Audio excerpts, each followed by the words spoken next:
శ్రీమాత్రే నమః. అందరికీ నమస్కారం అండి.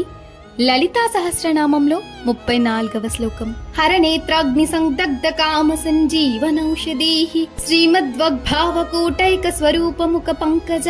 భావం: శివుని యొక్క మూడవ కంటికి నిశ్శేషంగా దహింపబడిన మన్మధునికి సంజీవని వంటి మందువలే పునర్జీవనమును ప్రసాదించునది. మంగళకరమైన పంచదశి మంత్రములోని వాగ్భావము అను పేరుగల అక్షర సముదాయమే ముఖ్యమైన స్వరూపముగా గల పద్మము వంటి ముఖము గలది. ఒక్క నిమిషం కళ్ళు మూసుకోండి. ఒక దృశ్యాన్ని ఊహించండి. శివుని మూడవ కన్ను అగ్నితో మన్మధుడు దహనం అయిపోయాడు. కానీ అమ్మవారు తన కరుణతో అతన్ని మళ్లీ జీవింపజేస్తున్నారు. ఇప్పుడు అమ్మవారి ముఖాన్ని చూడండి. అది పద్మంలాగా అందంగా ఉంది. ఆ రూపంలో మంత్రశక్తి, దివ్యశక్తి నిండిపోయి ఉంది. ఈ శ్లోకం మనకు ఏం చెబుతోంది అంటే, అమ్మవారు కేవలం సంహారం చేసే శక్తి కాదు, ఆమె పునర్జన్మ ఇవ్వగల కరుణామయి. మన జీవితంలో కూడా మనము ఇతరులను క్షమించడం నేర్చుకోవాలి. ఈ రోజు మనం ఎవరినైనా క్షమించగలమా అని ఆలోచిద్దాం.